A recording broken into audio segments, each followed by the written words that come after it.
প্রচণ্ড যন্ত্রণা, মানে বসলে উঠতে পারি না, উঠলে বসতে পারি না, দুটো পাই। 4-5 বছর ধরেই, 4 বছর ম্যাক্সিমাম এই সমস্যাটা হচ্ছে।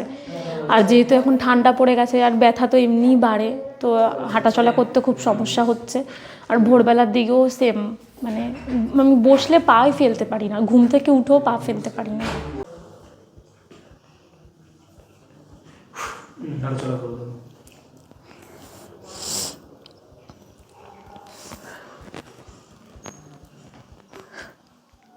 হাঁটাচলা তো করতে পারছি, কিন্তু ব্যথাটা তো রয়েছে। এখন হাঁটাচলা তো করতে পারছি, কিন্তু ব্যথাটা তো থেকেই যাচ্ছে। এখন কেমন লাগছে?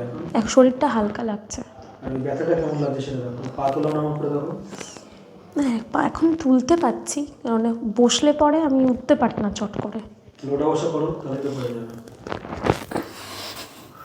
আর পা এই যে বাবু হয়ে বসাটা, এই অনেকক্ষণ বসে গেলে আমি আবার উঠতে পারি না, এটা অনেক দিন থেকেই হচ্ছে।